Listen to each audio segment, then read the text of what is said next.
ओम गुरुवे नमः। प्यारे हरि भक्तों, आप लोगों के सम्मुख नई नई ज्योतिष संबंधी विशेष जानकारियाँ लेके मैं आता हूँ और मुझे भी अच्छा लगता है कि हमारे जो एक विशेष ज्योतिष शास्त्र है ये निरंतर आगे बढ़ता रहना चाहिए और यह किसी एक समुदाय का नहीं है, ये समस्त संसार के मानवों का है। इस बात का भी आपको अपने जीवन में स्मरण करना चाहिए, क्योंकि इस ज्योतिष के ज्ञान के अंदर में प्रत्येक व्यक्ति के जीवन का संपूर्ण रहस्य छुपा हुआ है। चाहे आप उसे माने या ना माने, यह आप पर निर्भर करता है।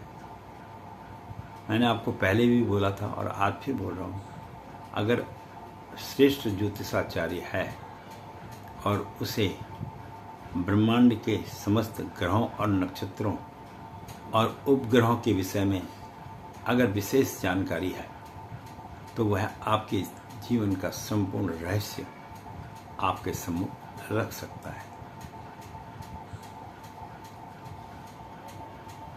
अब अभी आपने देखा है कि कई बार मंगल ग्रह राशि परिवर्तन कर लेते हैं, कभी बृहस्पति ग्रह राशि परिवर्तन करते हैं, कभी शनि, कभी राहु। इस प्रकार से समय समय के हिसाब से ये लोग अपनी राशि का परिवर्तन एक राशि से दूसरी राशि में चले जाते हैं और जब जिस राशि में ये चले जाते हैं तो वहां जाकर ये अपना प्रभाव तो दिखाते ही हैं। और यहाँ तक है कि अगर इनके जो जगह जिस घर की है उस स्थान पर अन्य ग्रह आके बैठ जाता है, अगर वह अत्यधिक क्रूर है तो वह अपना प्रभाव दिखाता है, चाहे भले ही ग्रह का ही किसी और ग्रह का घर क्यों ना हो।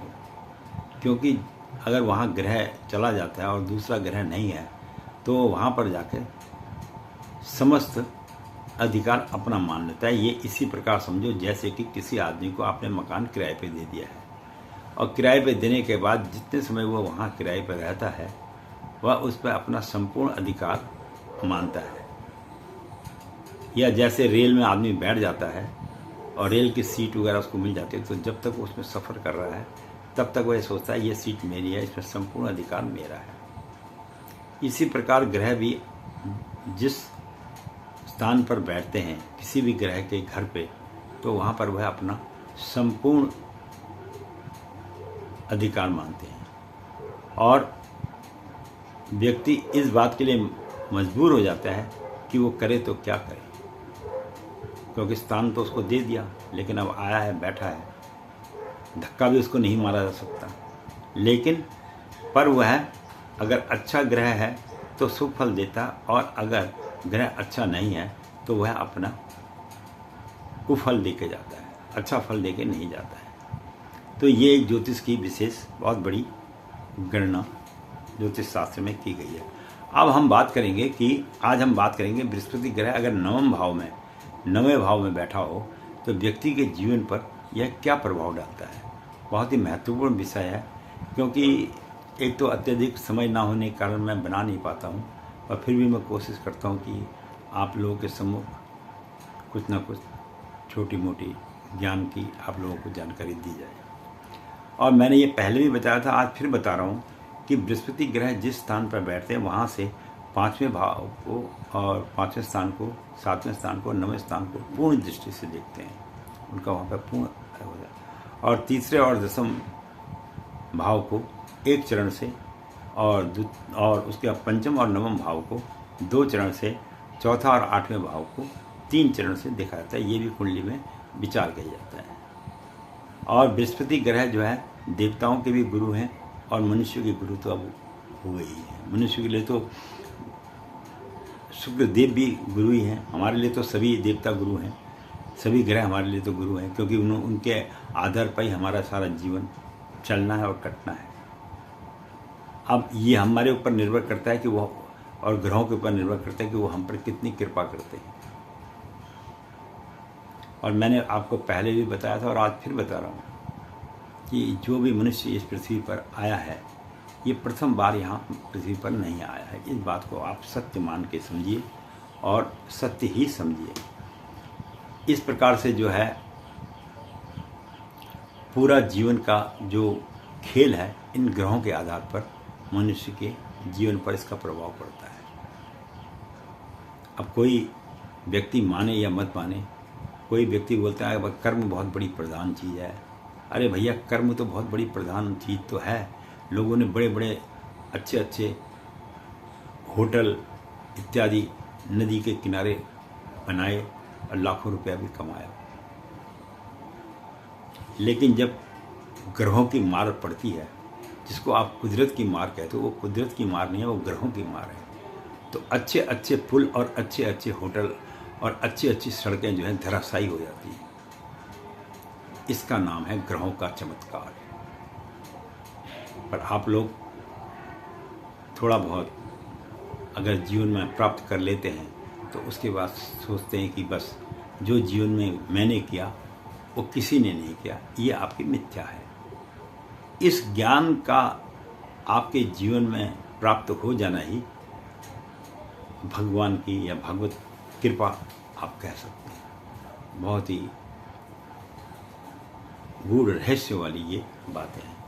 इसलिए ग्रहों को, हम तो मनुष्य हैं, लेकिन इन ग्रहों के आगे तो देवता भी नतमस्तक हो जाते हैं, क्योंकि जब इनको आशीर्वाद मिल चुका है तो यह तो व्यक्ति के जीवन में तो प्रभाव दिखाते ही हैं, साथ में देश काल परिस्थिति पर भी इनका एक विशेष महत्व होता है। ये बहुत सुंदर ज्ञान में बातें हैं। इसलिए मनुष्य जब कभी जीवन के अंदर में, अगर आप लोगों को मौका मिले समुद्र की यात्रा करने में, तो आपको जब समुद्र विशाल को आप देखेंगे तो आपको लगेगा हम क्या चीज़ हैं, हम तो इस पृथ्वी पर कोई चीज़ ही नहीं है।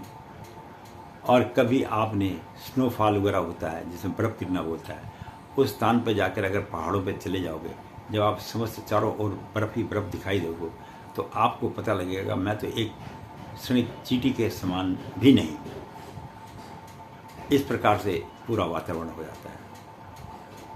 और जब आंधी तूफान वगैरह अपनी चरम सीमा पे आता है तो व्यक्ति को अपने जीवन में यह एहसास हो जाता है कि इस पृथ्वी पर मेरा तो कोई अस्तित्व ही नहीं है। बड़े बड़े बिल्डिंग, बड़े बड़े जहाज, बड़े बड़े समुद्री जहाज पलट जाते हैं जब तूफान आते हैं। तो ये क्या है? ये सब प्रभु की माया और साथ में ग्रहों का खेल है। सारे जहाज नहीं डूबते हैं, केवल वही जहाज डूबेंगे जिन पर दशाएं आ रखी होंगी, अन्यथा तो फिर जहाज ही लुप्त हो जाते तो सारे डूब जाते। तो इसका जो चक्र है ये बहुत ही गंभीर सोचने वाला विषय है। दो बच्चे जन्म लेते हैं, एक बच्चा अमीर घर में, एक बच्चा गरीब घर में। अमीर और गरीब हम पैसों से कह रहे हैं और साधनों से कह रहे हैं, लेकिन जो गरीब घर का बच्चा है वो इतनी ऊंचाई पर पहुंच जाता है कई बार कि जिसके बारे में लोग कल्पना भी नहीं कर सकते। वो क्या है? वो सब उसके प्रारब्ध, पूर्व जन्म के कर्म और ग्रहों का उसके जीवन पर प्रभाव है। इस बात को आप समझना। जीवन में कई आदमी बेवकूफ़ होते हैं, उन्हें बहुत सुंदर घरवाली मिल जाती है, वो उनके घर को स्वर्ग बना देता है। ये क्या है? ये ग्रहों का खेल है। और कई आदमी बहुत सुंदर, उन्हें घरवाली इस प्रकार के मिल जाते हैं, पूरे घर का नर्क बना देती है। ये क्या है? ये भी प्रभु की लीला है और उसके पूर्व जन्म के संस्कार है, उसने पिछले जन्म में क्या कर्म करे हैं, और इसका ज्योतिष शास्त्र के अंदर में संपूर्ण ज्ञान भरा पड़ा है, बशर्ते कि उसको जानकार आदमी होना चाहिए।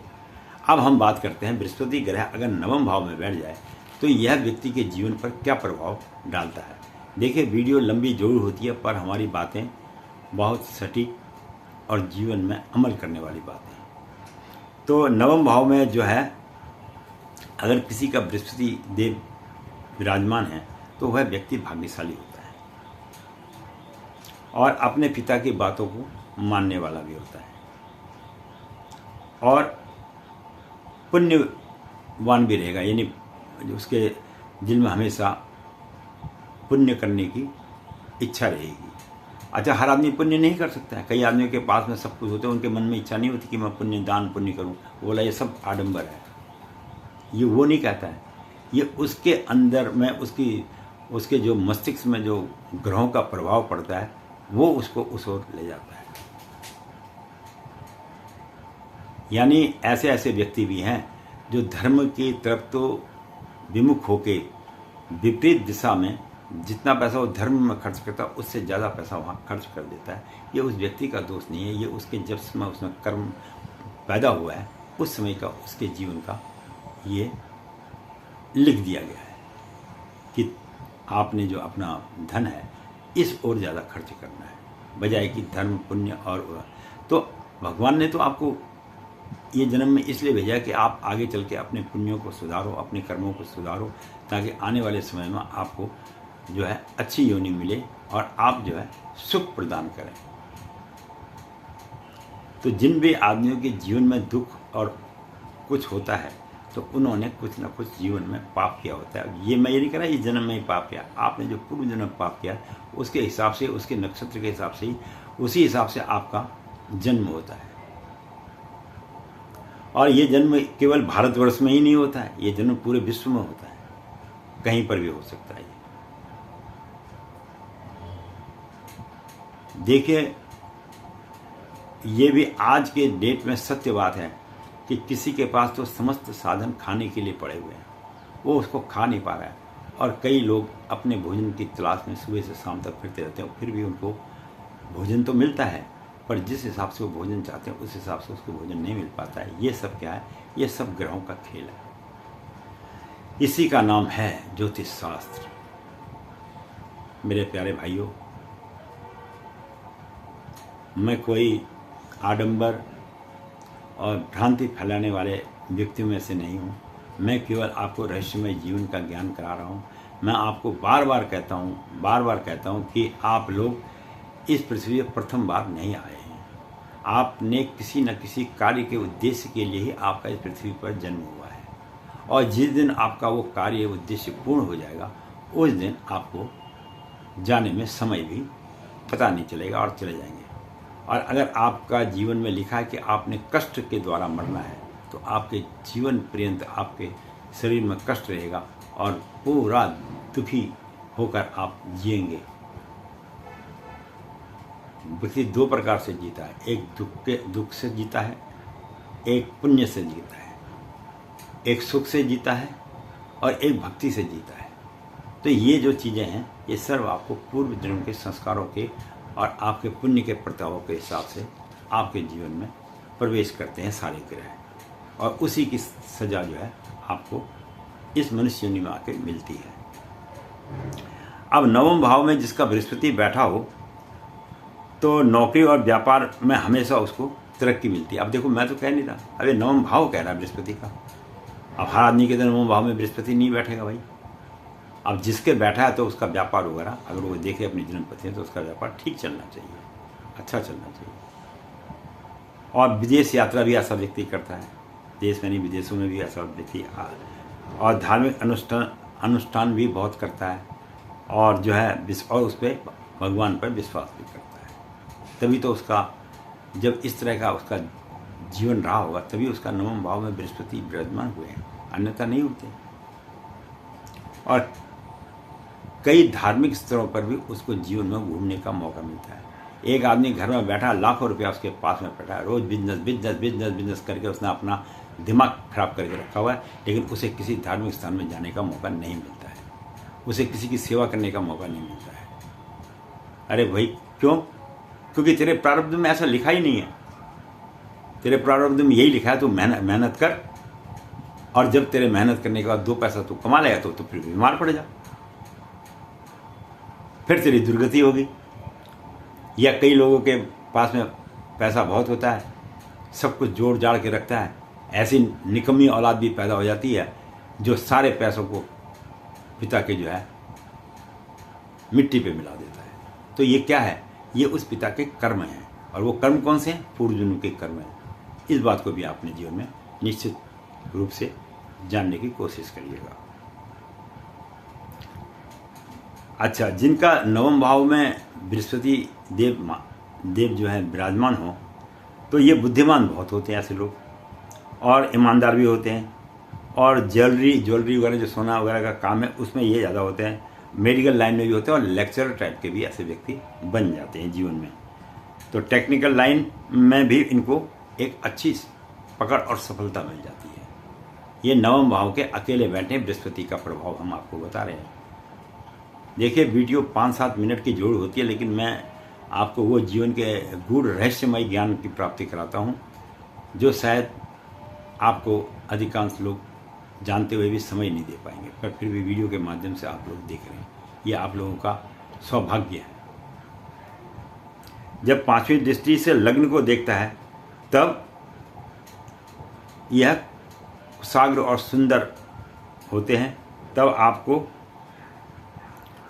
इंडस्ट्रियल के क्षेत्र में, इंडस्ट्री के क्षेत्र में और मीडिया के क्षेत्र में भी आपको बहुत नाम कमा देते हैं। जैसे आपके मीडिया के क्षेत्र में कुछ आदमी पुरुष, कुछ स्त्रियां ऐसी हैं जो अपना नाम रोशन, उनके वास्तव में अगर कुंडली में विवरण किया जाए तो उनका बृहस्पति नवम भाव में जरूर विराजमान होगा।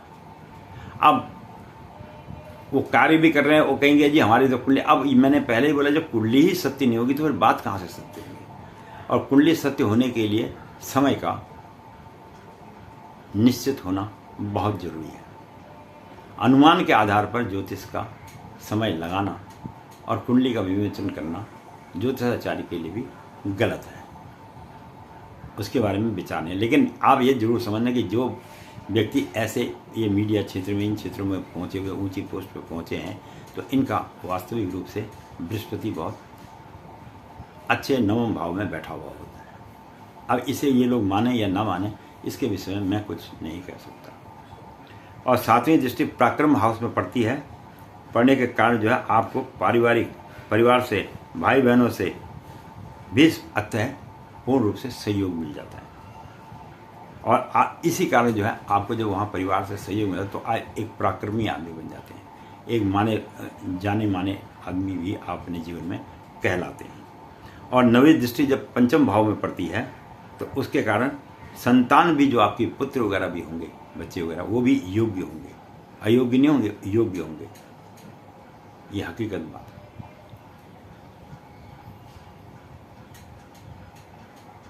और संतान होने के बाद आपकी और अधिक उन्नति होती है। उसके बाद आपको पूर्ण जीवन का एक रहस्यमय ज्ञान का प्राप्ति होनी भी शुरू हो जाती है।